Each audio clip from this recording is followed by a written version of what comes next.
Hi, welcome back to our astrology mini-series. We're doing the second out of 4 classes today where we're going to talk about the planets. And I love the planets because they are like the juice of astrology. They're more tangible because they're in our solar system, whereas the constellations, the zodiacs are outside of the solar system. They're different star configurations, like way far out, but the planets are actually like part of our solar system or our body. They're like our neighbors, our friends, our relatives. And the reason we are learning about the planets, and my aim for you today in regards to the planets, is that you can know each of their energies intimately, so that when you look at your chart, you can know what you're learning from these planetary teachers and in what arenas of your life you're learning that. The planets are, like I said, they are our teachers. They are, since we're seeing ourselves as souls through astrology, we are the teachers who are here to teach our soul lessons are the planets. The planets are actually named after gods and goddesses. So they are like the gods of our life. They help us learn and give us what we need to grow. So we're going to learn all about what each god is teaching us. And then once you know that, you can look at your chart and know in what area of your life. So we're going to go through each planet and learn a bit about it. And I just hope that you get a really good sense of what energies they are accentuating. And I'm going to start my presentation here.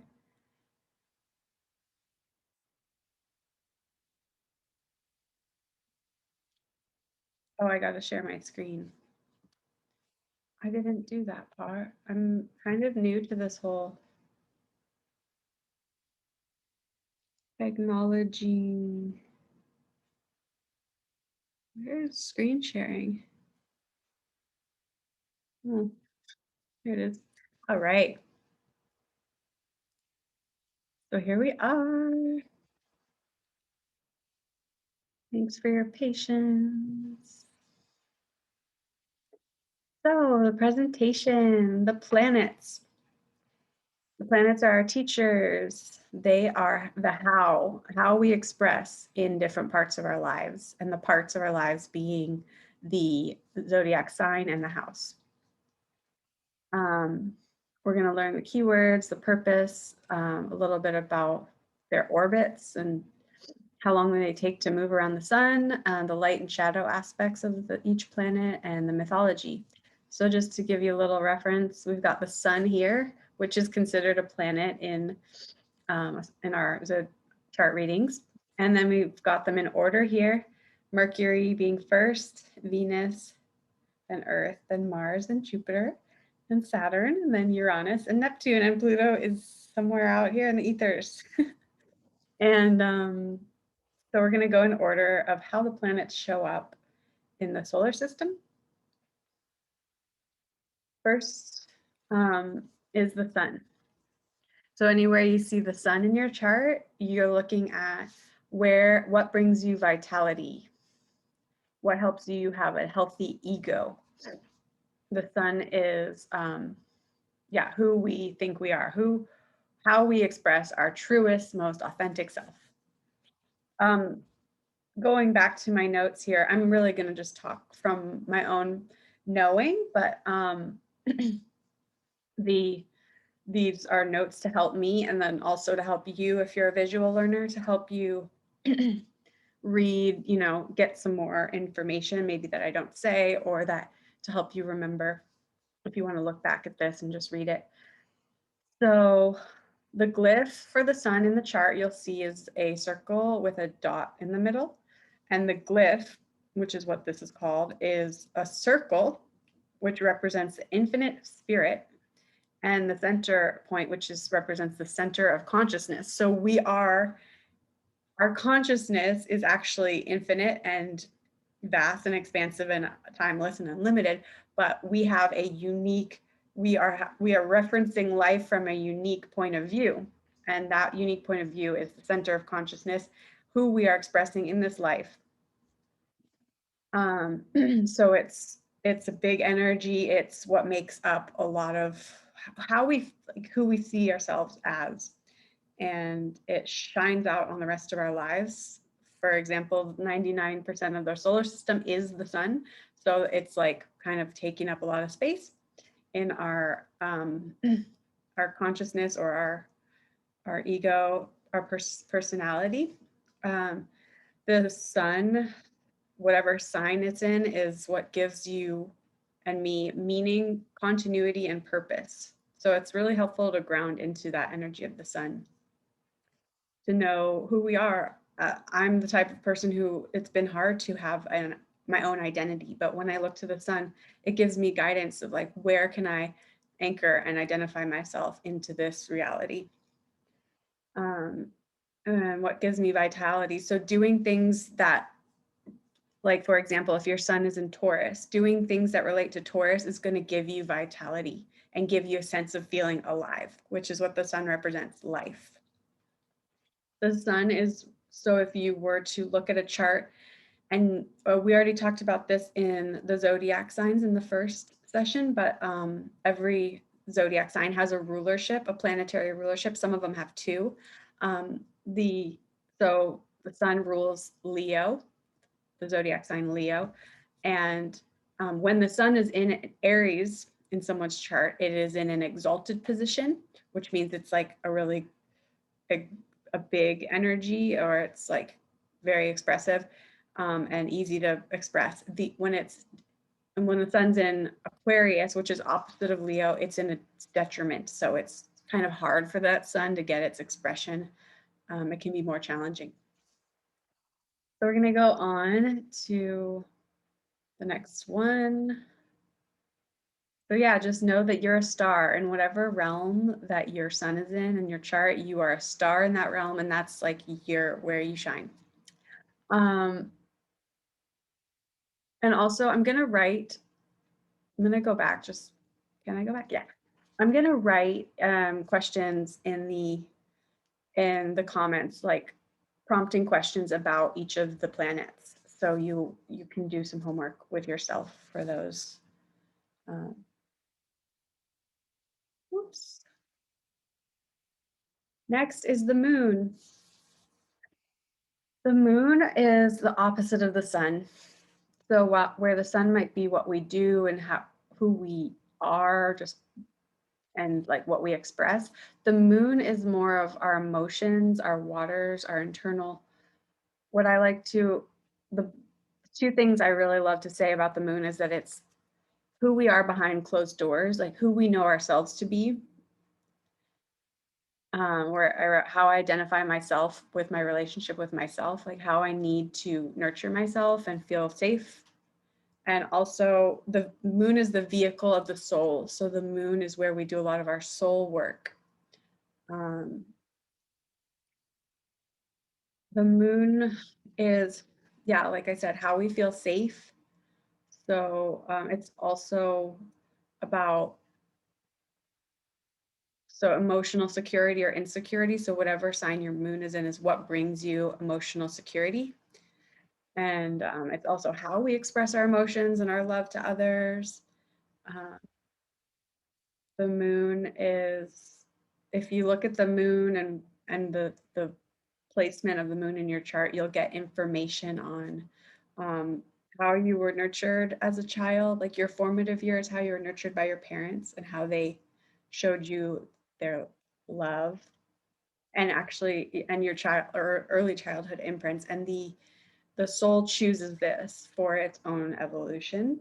So I don't know if you believe in, past lives and the soul choice, but if you're in this class, you probably believe that a soul comes to this reality by choice, like we're here by choice and we have an intention, a soul intention, purpose to work something out. So we actually choose our parents, and they imprint us with a certain way of being, modality, and that's how we formulate our experience of later of how we feel safe in the world, how we like to be nurtured, how we were or weren't, how our needs were or were not met, and how that shapes us as a human. And so to just diving in and looking at that, you can work with those energies by reflecting, doing self-reflection, which is what the moon loves to do.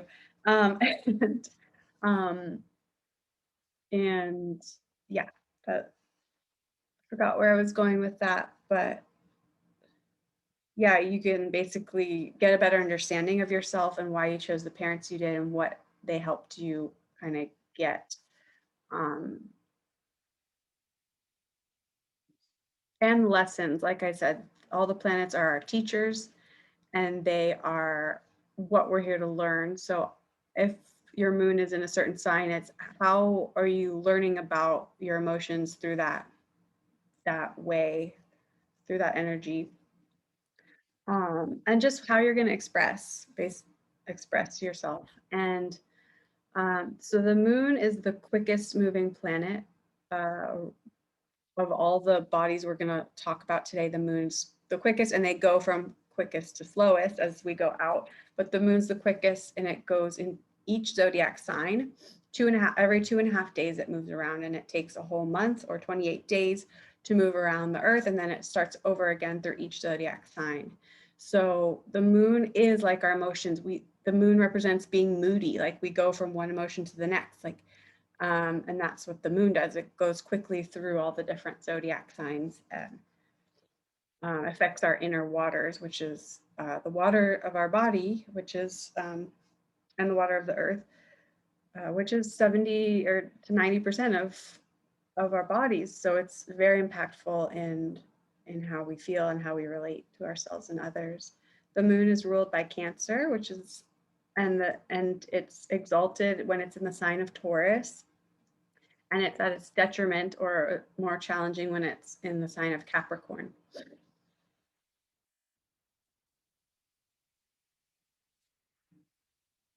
So the moon can tell you a lot about yourself and help you get to know yourself better. And I want to show you the whole thing here. Okay.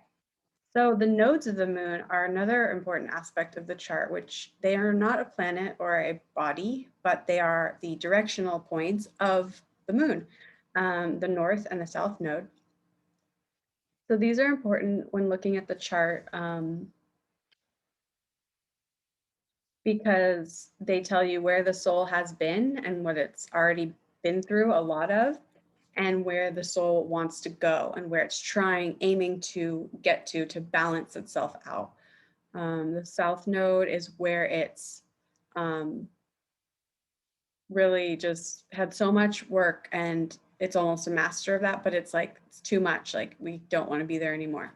So we're going to go the opposite way so we can balance out that energy and that experience. And I'm sad that the system I was using didn't have the glyphs for the north and south node of the moon. When you look at your chart, which I hope you know how to do by now, going to astro.com and plugging in your information. But I'm going to show you the glyphs just so we can ground this.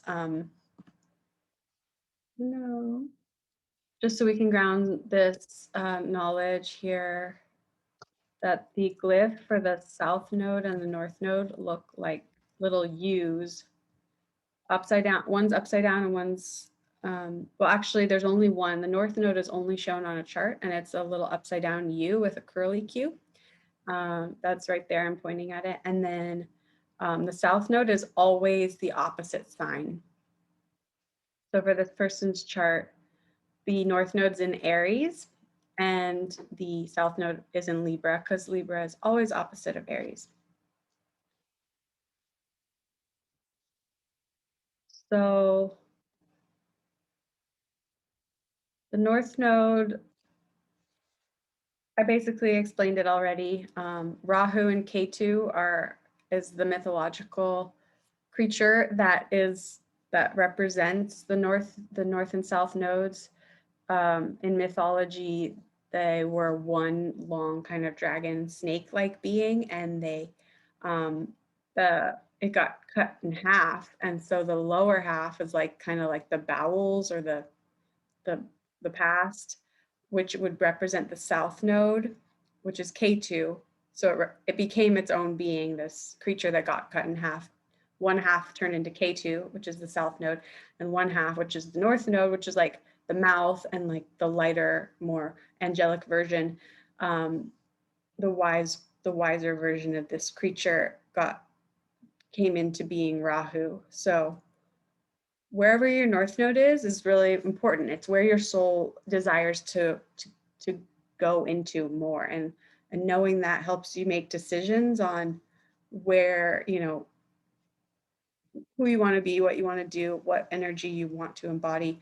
The north node is not like the planets, like it doesn't go in a circle. It kind of just stays in one place for a while, and then another place. So basically it's a 1.5-year cycle, and everyone born within that 1.5 years has the same north and south nodes.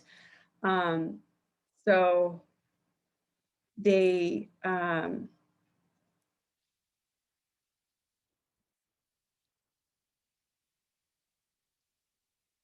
yeah.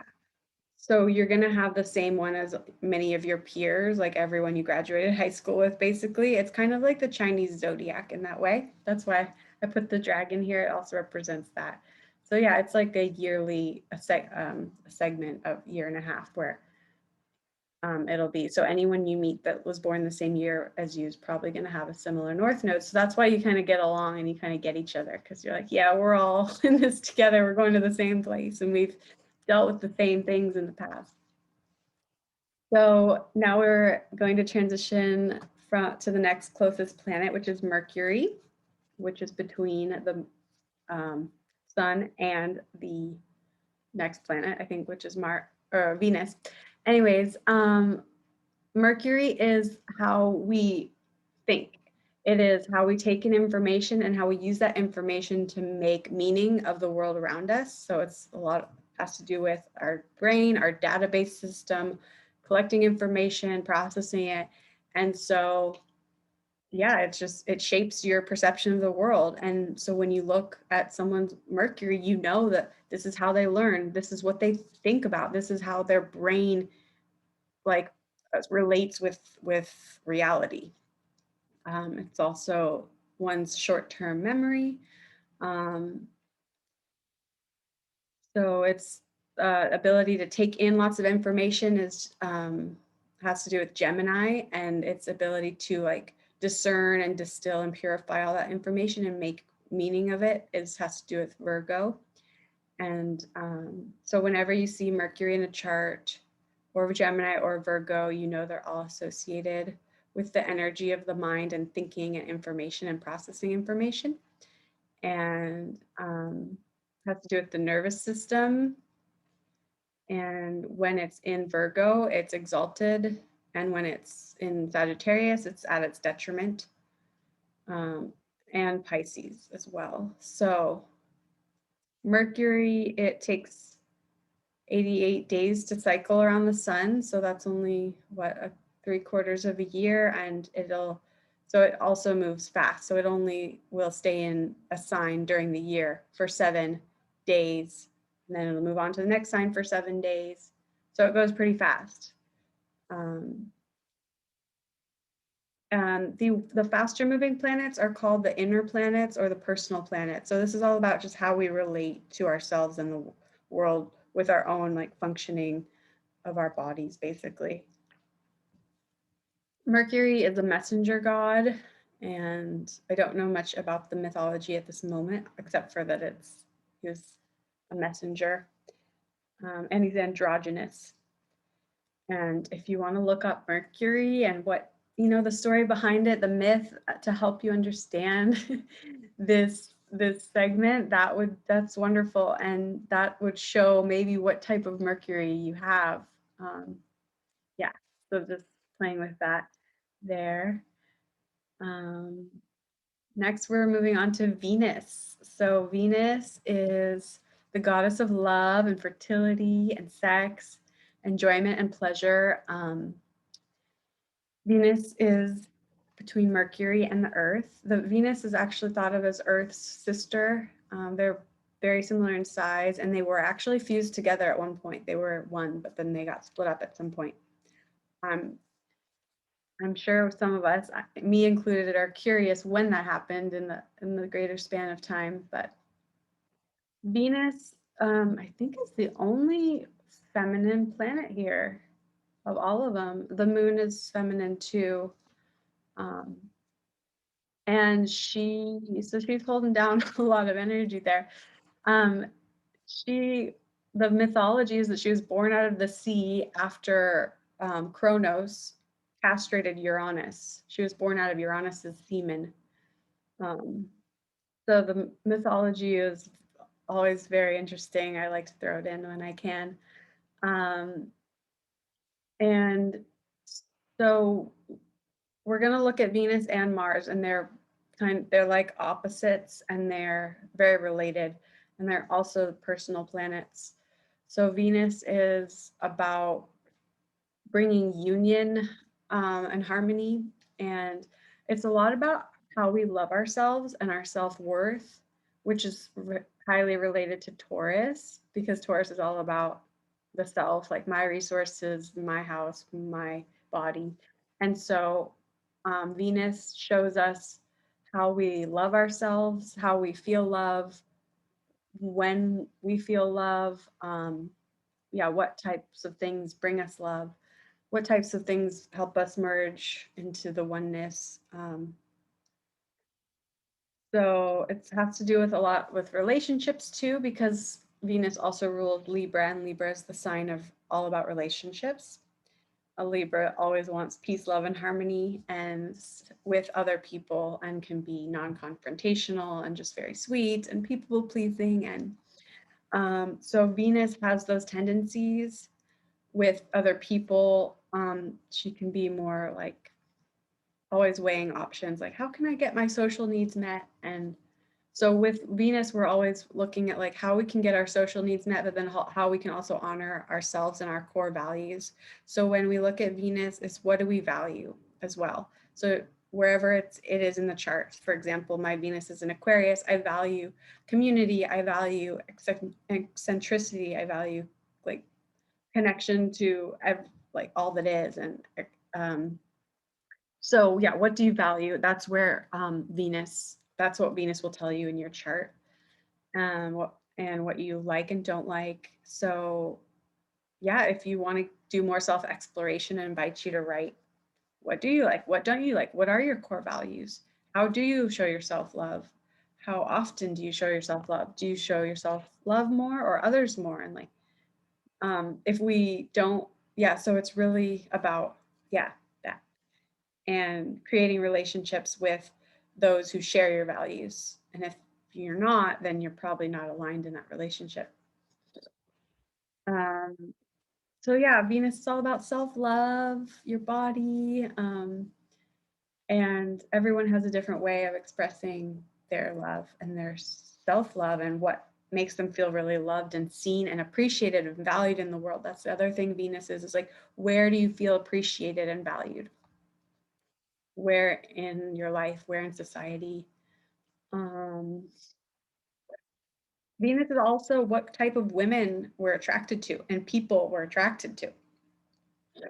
For a man, especially, your chart is going to say the type of woman you're attracted to. Even me, I'm attracted to a lot of Aquarian women. Not that I want to be sexual with them, but I'm attracted to how they are because I want to like that. I feel love. I feel aligned with our core values. So if you know your Venus placement, you'll know what kind of friends you're going to attract. Exalted in Pisces. And so bonus points if it's in Pisces for you, and then it's a detriment or a little bit challenging if it's in Virgo or Aries. Aries, of course, is the opposite. It's like the opposite energy, so it can be hard when it's in an opposite energy. And Virgo, I think Virgo is just more analytical, and Venus is more like about being and trusting and loving. So also there can also be things to balance that out, those exalted and detriments. So, like for example, I've seen someone's Venus and Mars in Aries, and I feel like that balances it out because Mars in Aries is like there to balance it out. Anyways, that's Venus for you, the goddess of love and peace and beauty. And she is in each sign during the year for every 2.6 weeks, is how often she's in each sign. So pretty short as well. And she goes around the whole sun in 2/3 of a year about. So she makes, so Venus, yeah, that just gives you an idea of how fast she's moving and how different it might be from chart to chart. I love Venus. I truly do. I could hang out in that energy for a long time. All right, moving on to Mars, who is opposite.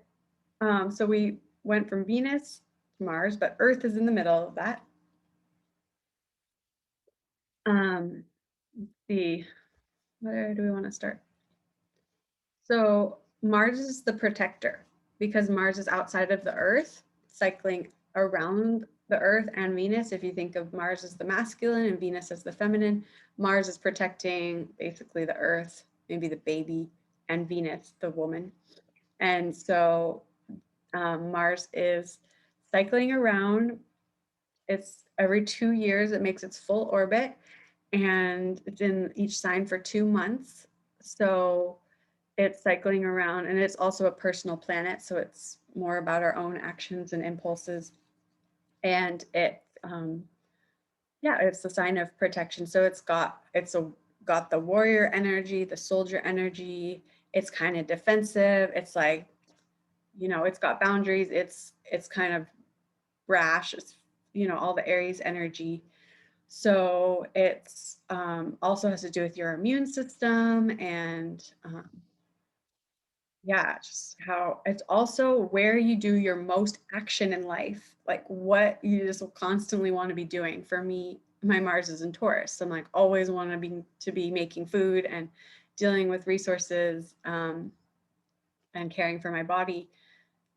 So Mars is very dynamic. Mars likes to do a lot. So a lot of the times you can tell what someone will want to do based on their Mars, and they should find other people to do similar things to help them, in order to be social, which Mars doesn't love to be social because Mars likes to protect himself and like make sure that, their needs are met. It's like very this like kind of protective energy, like I'm doing my thing and I'm like,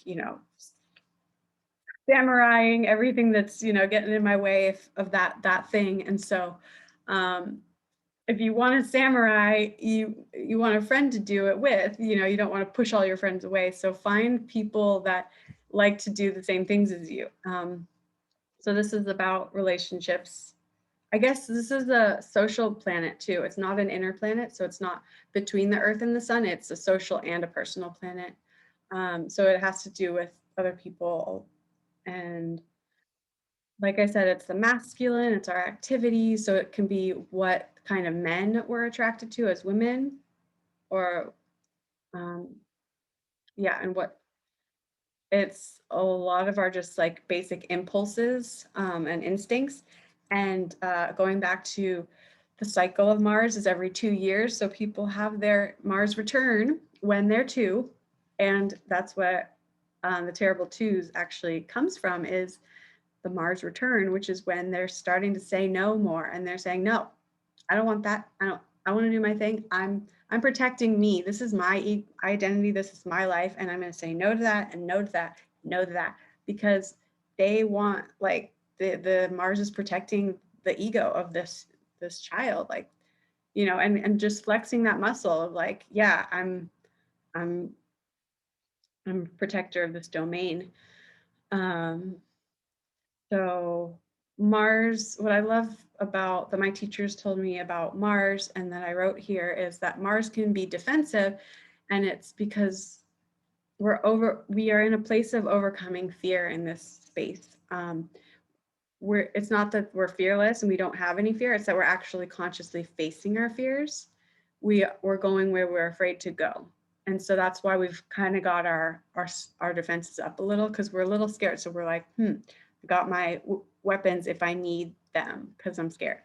And yeah, that's what the Mars energy is. And it's really important to just look at this in the chart and be aware of the Mars placement because it can be destructive and it can be traumatizing. I've had an experience with this and it's not fun and it's intense. So, like I wrote here, destructive energy, kind of in the same fashion as Saturn. There's some destructive planets and more creative planets, which is Venus and Jupiter are more creative, where Mars and Saturn are more destructive. So just be aware, with Mars transits or with the placement of Mars in your chart, that place can be a little bit chaotic, like a little bit, yeah, yeah, chaotic and just out of um,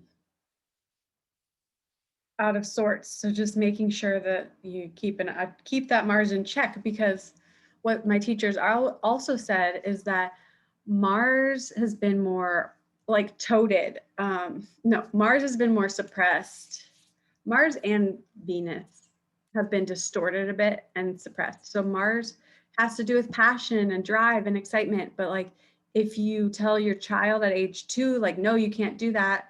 No, your no means nothing to me. You can't be yourself. Like it kind of gets suppressed. So then it comes out in sideways things like anger, or even if anger is suppressed, it'll fester, or so being aware of just the archetype of Mars and like that powerful energy of like, this is claiming my domain, and that could be not so much looked up, A plus in our society. So just that's why there can be issues with that, but keeping an eye out for that. So we're moving on to the biggest planet in the solar system, which is Jupiter. And Jupiter is, this is the glyph right here for Jupiter. It's a cross with the little curly Q. I didn't mention the glyphs so much in the other ones, but I think you got the point with the Mars being the symbol for the man and Venus is the symbol for the woman, and Mercury, kind of like that androgynous guy with the little crown on his head and a little person.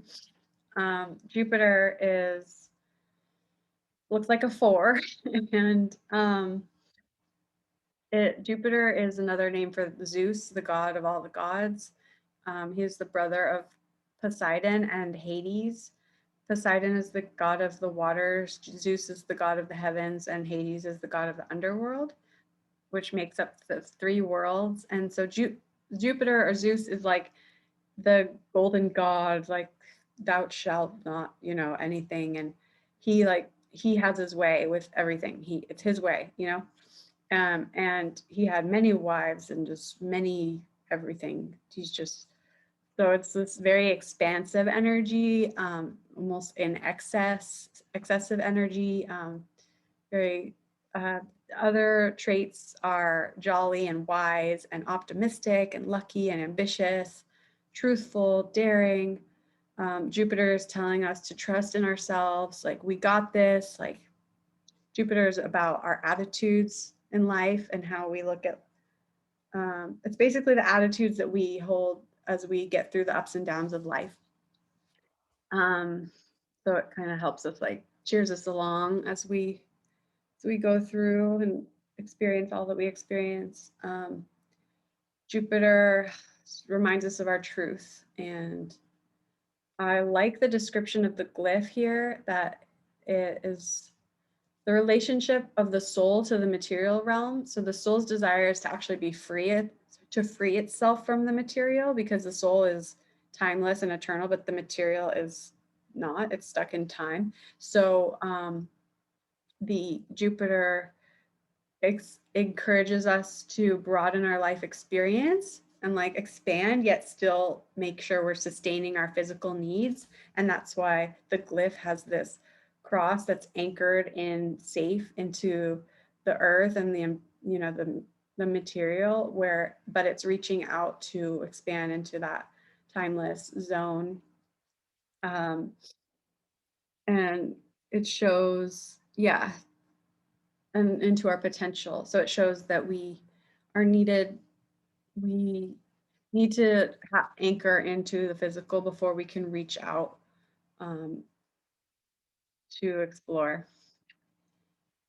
Jupiter, like I said, is creation energy, and it relates to living your truth. So if you look at what happened to you at age 12, which is the Jupiter cycle is every 11.6 years. So around that time, what happened to you and how did that affect your trajectory?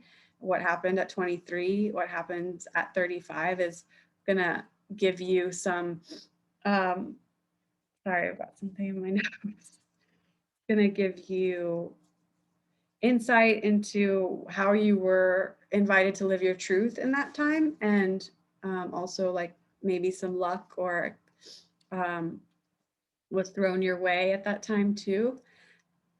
I could tell you right now that my age 11 and my age 23 were drastically different. So at 11, it was like my a certain part of my truth, but then at age 23, it was another part of my truth. So looking back and seeing like what was happening then and how does that relate to my truth and who I am and what I'm here to be. And Jupiter is um, it relates to just being like, I'm me, like just be yourself, live in your truth, like be your biggest self is the message that Jupiter sends. And it gives you kind of the gumption to do that because Jupiter could be overconfident um, and preachy, like, oh, my way is the best. But that helps because that shows that we know ourselves and that's helpful for living a life in aligned with our truth.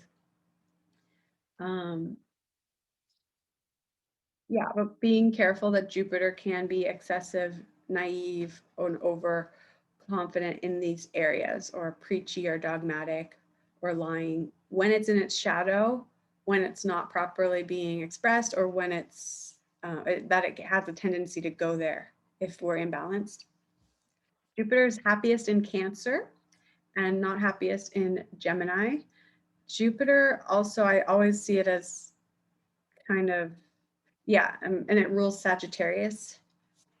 And I don't know what else was down there. It looks like it cut off the bottom, unfortunately. I guess we could go out of it and see what it said. Hmm. Yeah, we already said that. Okay, cool. So yeah, Jupiter cycles around the sun every 11.6 years. Right now, it's in retrograde. And so yeah, it takes a while. So your Jupiter's probably going to be, oh, I didn't write how long it takes to go through the signs, but so a year because the math is easy. It takes about a year to go through each sign. So a lot of people born in your year are going to have the same Jupiter, but different house. Same zodiac sign that Jupiter is in, but a different house. Now we are here with Saturn, and Saturn is opposite of Jupiter. So it's kind of interesting if you look at the order of the planets, how they go from like Mercury is kind of the androgynous, it holds both sides of duality. And then we go from Venus to Mars, which are kind of opposites, and then Jupiter to Saturn, which are opposites. So it's this balance that life is playing out, which is really beautiful to see in the foundation of the structure of our solar system. And so once Jupiter starts expanding and getting all excited and just, reaping all the benefits and rewards, Saturn comes in to say, well, we're just going to really take that and we're going to take that. And that's what we're really going to use. We're going to anchor that deeper and we're going to, get to work with all this fun that we've been having. We're going to use it to ground deeper into time, space, reality. And so Saturn is all about work, limits, boundaries, responsibility, commitment, discipline, structure, form. It's like, get real. Get real, get grounded, figure out what you're doing. That's why Saturn return every 29 years. It returns. So one who is going through their Saturn return gets hit kind of with like a hammer on the head, like, all right, it's time for you to do this, or it's time for you to let go of all this stuff that you thought you were, because that's not helping you anymore. And you need to become an adult. You need to buck up, get responsible, and do the thing. And I personally felt my Saturn return as like becoming more into my body. And that's totally what Saturn's all about. It's about the physical body, the physical form, the structures that are in place, like all the physical stuff in time, space, reality. Manifested life is what Saturn's deals with. And so, how are you going to support yourself? How are you going to all that kind of stuff. What are you going to do to make a meaning of your life, or make, yeah. And so the other interesting thing is that the brain, I've heard, doesn't fully develop until you're 29 years old. So that's when your brain's actually like fully solidifying in knowing who you are. And that's not to say that you're going to finally know that at age 29. It still takes a while sometimes, but sometimes it doesn't. Sometimes you're like, you hit 29, you're like, I'm the boss now. I'm rocking and rolling in my career. Saturn's all about, and Saturn rules Capricorn, and it's about career. Saturn is one of my favorite teachers because I am more not as grounded, and Saturn really helps to ground things and get serious about things. Um, let's see, what am I mastering? Where I take control of my life is a lot of what Saturn is all about.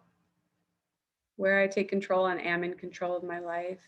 Some people who are overly, their Saturn's in, say, Capricorn, that's can be extra serious and rigid and overworking. So being mindful that Saturn does have a shadow to be overworking and rigid and kind of just like curmudgeonly, if that's a word. Saturn is exalted in Libra because there's the balance. We have Libra's the scales, right? And halfway through the zodiac, and Libra is, we want to have our work life be balanced. So that's great. That Saturn, if you have Saturn in Libra, way to go. Detrimental in Leo or Cancer, because Leo is ruled by the sun and has a lot of expressive, beautiful, expansive energy, and Saturn's kind of more like no energy. It can be conflicting there. And Cancer is the opposite of Capricorn. So that's why apparently Saturn's not as good in Cancer, because, you know, Cancer wants to feel and be all motherly and sweet, where Saturn's like serious and like get to work. So everything has its shadows and lights, and um, Saturn's just all about hard work. And if we didn't have that, we wouldn't really get anywhere, and we wouldn't succeed in what we want to. We came here to succeed. So it's a very powerful teacher, very beautiful, kind of dark, but needed. Uh, yeah, so it spends 2.5 years in each sign. So most of your peer group is going to have, a lot of your peer group is going to have the same Saturn. Not everything. I've got lots of friends who are 5 years difference than me, and they have a different Saturn, but it's a very different energy. Like the cohorts and the groups of who each have the same Saturn, they're all in this different, they're all in a signature. They have a special signature, which is so beautiful to see. And so you can really rely on those people as your allies, the people of a similar Saturn, and like you kind of get each other. Same with the North Node. And yeah, so gonna move on now. Saying thank you, bowing my head to Saturn, because um, yeah, let's see, we're going to move on now to the outer planets, which are, they were actually not used in, like, when astrology was invented. The outer planets didn't exist. So for instance, there was Aquarius, the sign, but it wasn't ruled by Uranus, which it is now. It was ruled by Saturn. So Saturn ruled Aquarius and Capricorn, but now Uranus is like the ruler of Aquarius, and same with Neptune. Jupiter was the ruler of Pisces and Sagittarius, I think it is. But now that Neptune's here, Neptune rules Pisces. So there's co-rulerships. Same with Scorpio. Scorpio was just ruled by Mars, but now that when Pluto came in, it was primarily by Pluto and co-ruling by Mars. If you follow that, you're amazing. If you don't, listen to this again another time or write it down and reread it.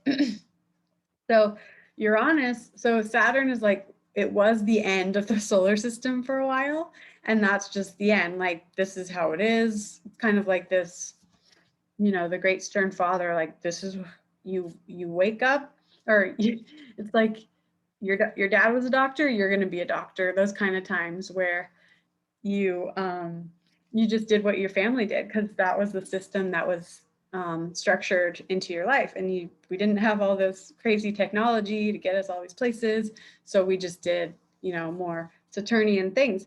But then in 1781 there was revolution and technology booms, and the industrial revolution happened basically. And so the outer planets are what happened after the industrial revolution, and what it's basically what I wrote here, which is seeing our limitations and facing them, and the need for the soul and humanity to grow, evolve, and transcend. So it's like this new frontier, and which is all very Uranus energies, the new frontier. And it's confronting our belief systems and everything that's not aligned with higher divine purpose. So we're getting more expansive, of course, because we're going out further and exploring more of the galaxies and the stars. And so so what are we going to find? When we find more planets, we find more of ourselves and more it's basically an expansion of consciousness is what's happening as reflected with the new planets. So they're not new anymore, they're old, but only 300 years, which is, I don't know. So we're going to learn about Uranus here. Let's see.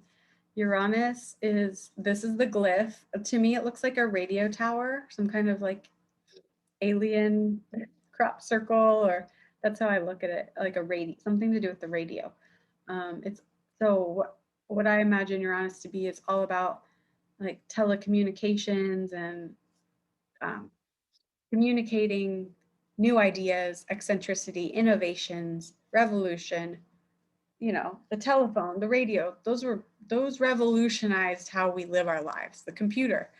So wherever Uranus was during when those things were birthed will tell you a lot. And so new inventions, quick discoveries, also breaking up with authority and saying, I don't know if that system's going to work for me anymore, or kind of fighting, being like this kind of rebellious, like fighting with authority energy, making just quick decisions to break the rules, basically breaking the rules, saying I'm free, I'm liberated, your rules don't define me, I am my own person. So it has to do with reforming societal norms, deconditioning, breaking the rules and limits. So you can imagine, if you're a highly imaginative human, that Uranus is like a grenade in a steel box. It's like, and the awareness that wakes us up to any imprisoning dynamics. So it's just like sudden awakenings, like, whoa, okay, things that happen that will shake us up a bit. And the teacher that described it as divine discontent, like, how can we make this better? How can I revolutionize this one thing so that it's way more better and advanced and helpful to all of humanity? So it's like the pioneering urge has to do with like freedom, and it's a higher octave of Mercury, so it is a lot of mental things and ideas and communications. Yeah, so wherever Uranus is in your chart, just know that there's going to be, you're going to be breaking, you're going to be doing things differently than the norm in that area.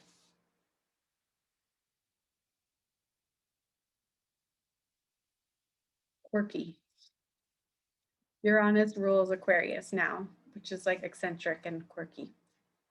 And they go to the beat of their own drum. So now we're going to go to Neptune, and Neptune is very different than Uranus. It's Neptune was for a while it is the last planet because Pluto's more of an asteroid, and it's actually argued that Pluto's even a planet. So Neptune's kind of the last big body of oh, did we do oh, it takes 84 years for Uranus. I'm going back to Uranus because I want you to note that 84 is around the sun, 84 years around the sun. So it's 7 years in each sign. So it's kind of a big, it's a slow moving planet, and it takes a lot of time to do its magic and work. So it's really important to pay attention to it if it is doing something in your chart, like if it's transiting somewhere, like important to pay attention to that area, which you'll learn about later about transits if you continue your studies. So Neptune, moving back to Neptune, forward to Neptune. Neptune is the god of the sea. We mentioned him when we were talking about Zeus.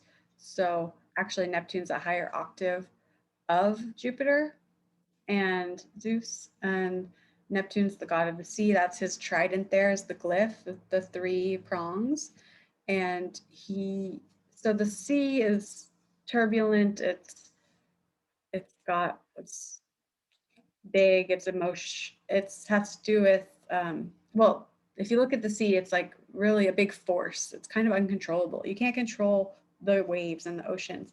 And that's kind of Neptune. What Neptune represents is the part of life you can't control. It's about spirituality, it's about transcendence, it's also where we're most naive and gullible, like where we don't have any defenses and there's no boundaries. So it can be a really challenging part of our lives wherever our Neptune is, because we have disillusionment and we don't know what to believe, and we believe one thing but it's really another. It's deceptive. So it leads to disillusionment, and it's how we cope with challenges and things that are out of our control. Neptune is it has to do with, yeah, spirituality, oneness, all those things. So where are you? So it can be, so as they're teaching you, the planets are your teachers. Wherever Neptune is, it's like, what are you learning about what you need to be cautious of, and how also Neptune's about, like, we wish that everything was just given to us. It's like, think of a baby. Everything's just given to you. In a perfect world, you come here, all your needs are met. So it's kind of like, oh, the universe just has my back. I don't need to do anything. The universe will take care of it. I'm just gonna be a baby here and let it all happen to me and come to me. And it's like, that serves its purpose in some aspects of life and in some times, but really we can't live our whole lives like that. We need to use our Saturn influence and like get work done and do the work. That's like why we're here on Earth. We're not here to just be a blob. But some people who have a lot of Neptune influence, like they do just want to be a blob and just be like bliss out or get into spiritual states, and it can be ungrounded, or they can just not, it could not serve them if your Neptune's imbalanced or you're not learning the lessons of Neptune. So just looking at the chart, what does Neptune want to teach me? Where do I have work to do here?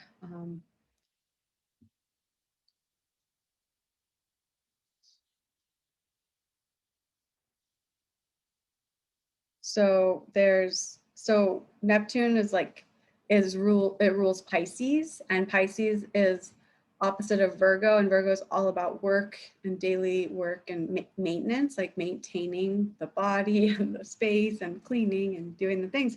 And Neptune's opposite with Pisces, like chaos, bliss, oneness, surrender. And so we can, that doesn't really go with like living life um, in accordance with like practicality, which is Virgo. So if you do have a lot of Neptune, just remembering, like I do, remembering that you need to activate some of the other more challenging aspects, like your healthy ego, your sun sign, or your Saturn. Making sure those are really strong too, balancing those out. The other thing that's really cool about Neptune, when you look at a chart, is it's where we can receive the most influence from and offer our services to the collective. And I highlighted it here because that was like the coolest thing I found about Neptune, is because Neptune's about the oneness and the collective. We are one, spiritually connected, we are all one, basically, which is so cool and profound that that's even an idea, that we're all just little cells operating the same body.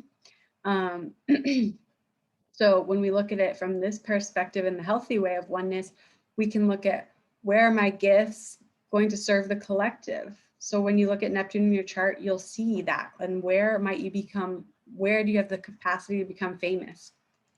um, which means everyone knows about you because you do this thing that relates to Neptune, or relates to wherever it is in your chart that Neptune is. So that's a positive way to end our Neptune. Um, Neptune explanation.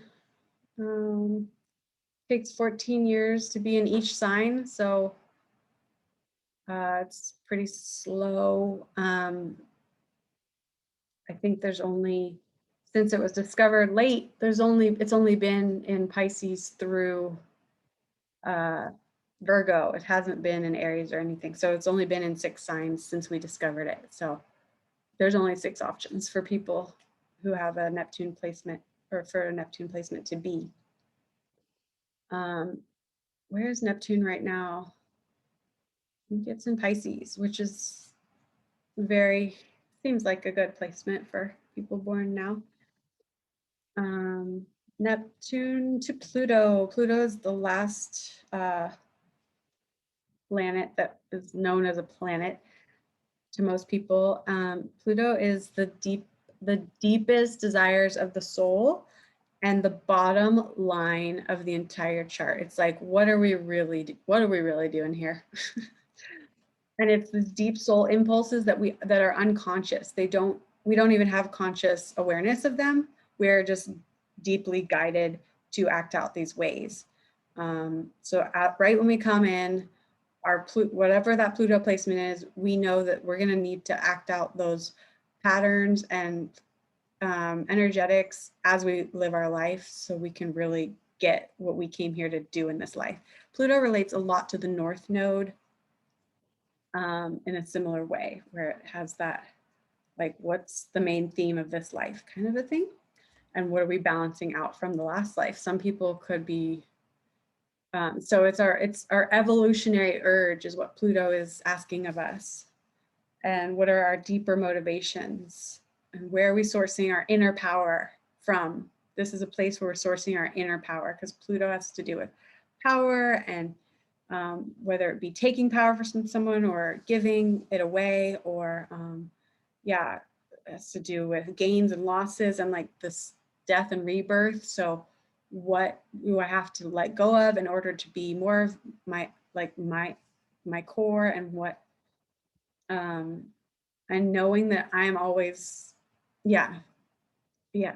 So Pluto it can be intense, it can be a compulsion or a fixation or obsession, but it's always in the realm of what our soul really wants to get in this life. So it's the deepest work we can do, and especially as people who are interested in astrology, your Pluto placement's really going to help you see like what you really want to make sure you stay mindful of as you navigate life, so you can like get your A+ on what you came here to learn. Otherwise, you're going to probably come back and keep doing the same kind of Pluto dance.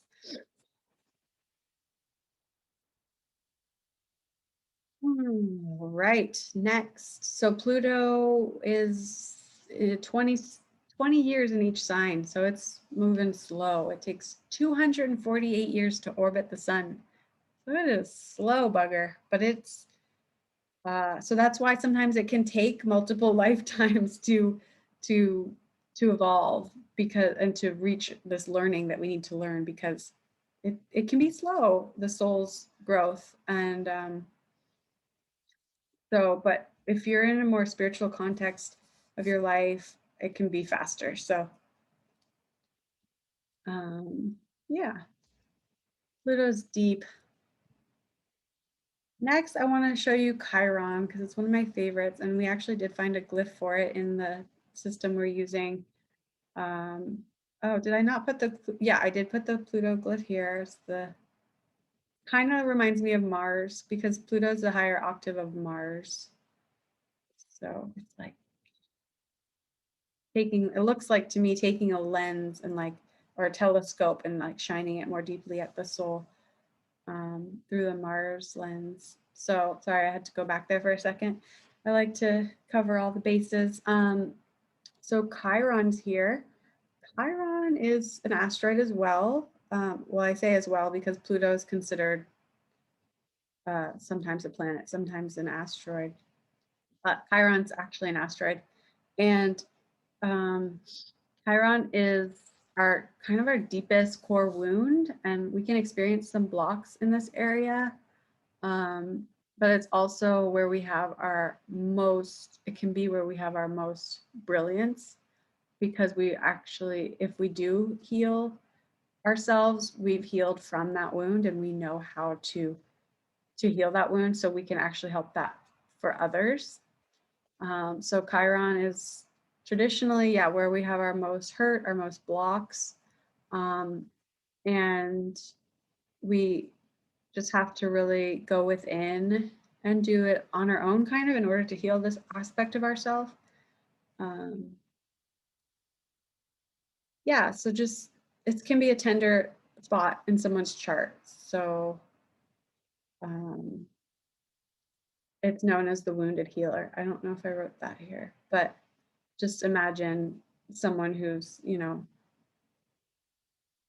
been very wounded but healed themselves and then can help others with that same wound. For example, my Chiron is in Gemini, and I've always had this feeling of like, I'm not being heard. I don't know how to express myself. People aren't understanding me. I'm not able to communicate what I really want to communicate. I'm having trouble with communication. And I'm always in technology, even like resistance to uh, research or learning or yeah, technology.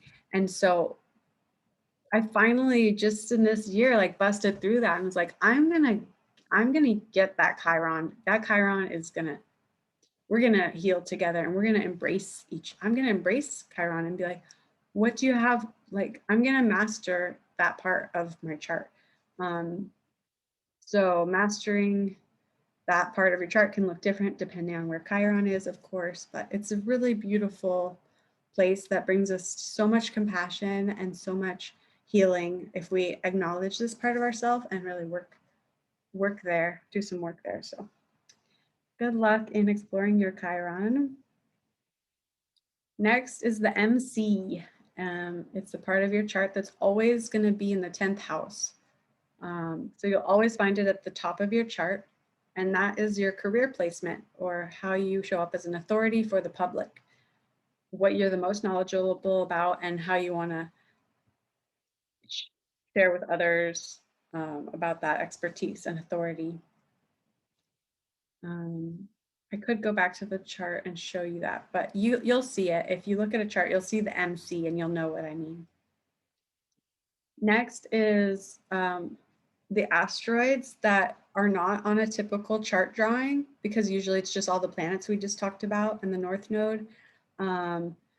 But you can add these other asteroids and star systems to your chart and see where they are, where they were when you were born. And so that's something I want to encourage you to learn So this is kind of like an ongoing, life is an ongoing knowledge, ongoing classroom. So I'm going to end it with things that you can learn more of by showing you that if you go to astro.com, I'm gonna go there for you now, and you plug in, you go to your Astro, which is at the top right here, and you have all your list of your different people. You would go to, say you'd go to a person, and then you would do extended chart selection instead of just regular chart drawing here. You go to the middle one, which is extended chart selection, and you would actually be able to go down and click on the different asteroids and star systems that you wanna add. So like Lilith and Chiron. Oh, Chiron's already usually there. Lilith, Pallas, Juno, Vesta. And then like there's Sirius. Ooh, how do you do this? Anyways, I was typing it in earlier. I don't know how to do the other ones, but I was typing it in. So I was typing in like Sirius and Arcturus. Those are star systems, and I'll do Lilith and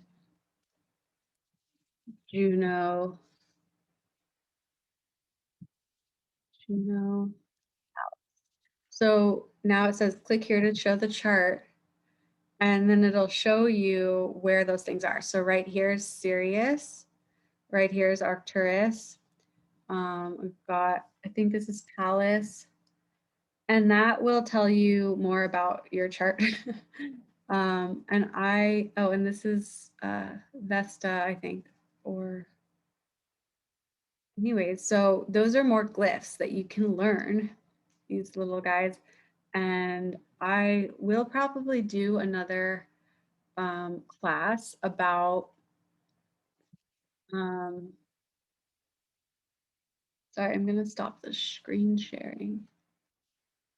I will do another class about the asteroids another time in another series or on a podcast with just the words, so you can learn that. If you haven't gotten to it before that comes out, then you can learn it there. And yeah, or if you're really excited to go learn more about it now and what those mean, if you have the time, then wonderful. And yeah, I just hope that you got more of an intimacy with the planets and what they're saying to us and how they're asking us to relate with life and what they're asking us to learn. And next time we meet, we're gonna talk about the houses, and we'll do some examples of planets and signs and houses. And feel free to ask any questions in the comments, and I'd be happy to answer them. And I appreciate your time and listening and learning, and I hope this served you well. Much aloha.